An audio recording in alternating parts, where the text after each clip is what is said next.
It is why for decades, world leaders have come to this one-of-a-kind podium. It is why you are here today. Because at its best, the United Nations is more than a meeting place.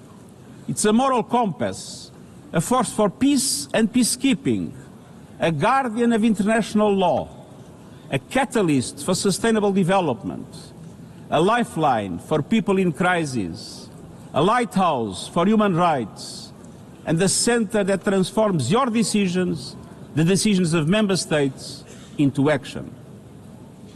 80 years on, we confront again the question our founders faced, only more urgent, more intertwined, more unforgiving.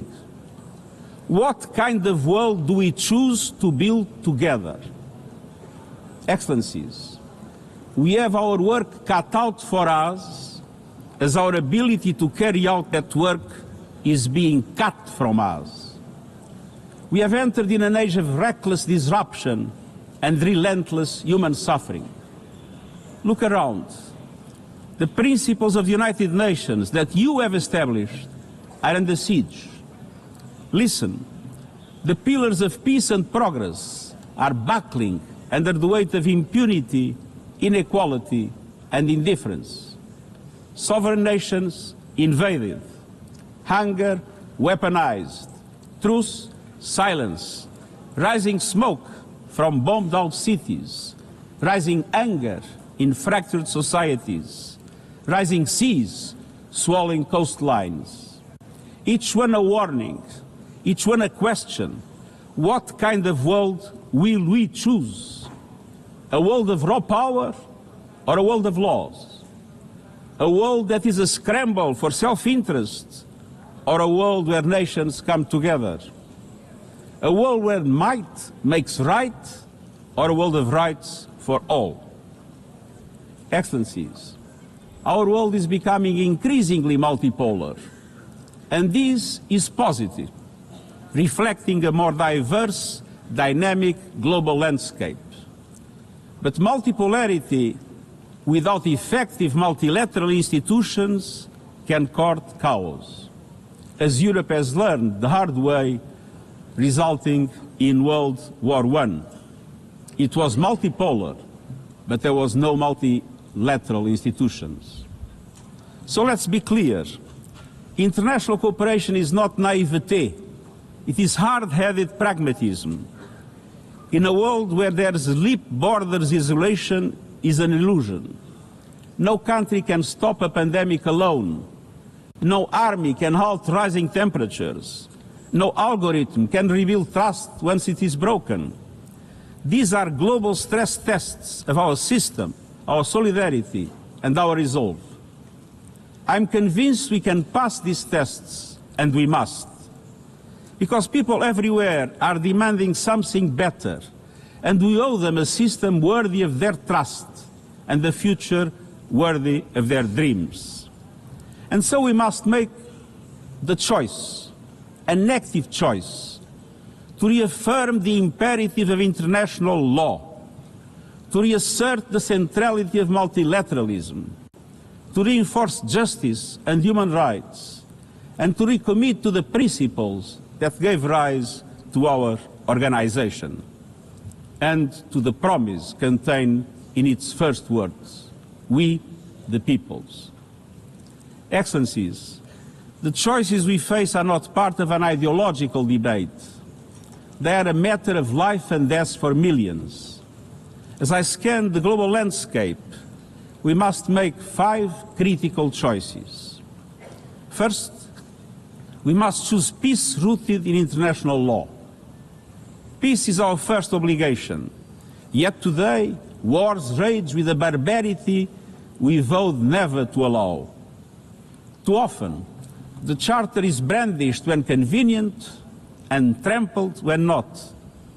But the Charter is not optional. It is our foundation.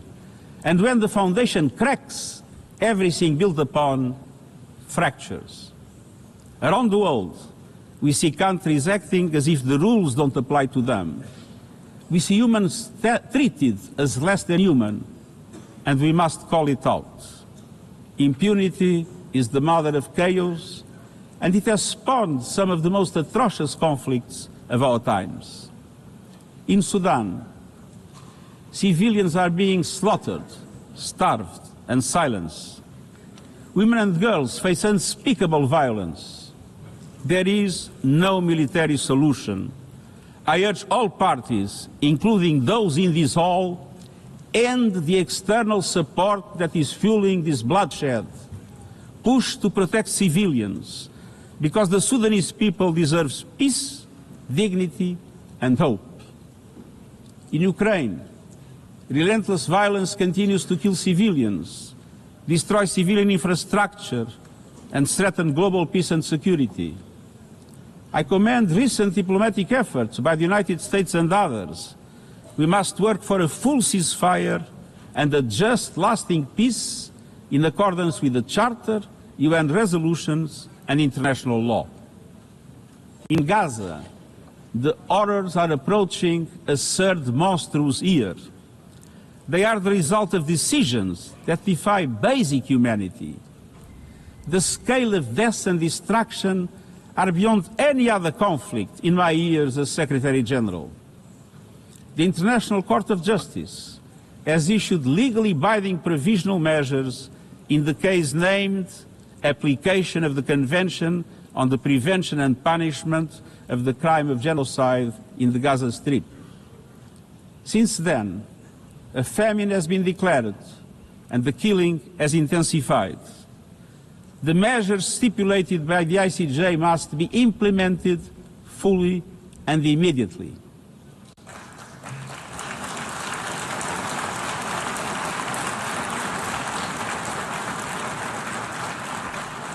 Nothing can justify the horrific Hamas terror attacks of October 7 and the taking of hostages, both of which I have repeatedly condemned. And nothing can justify the collective punishment of the Palestinian people and the systematic destruction of Gaza. We know what is needed.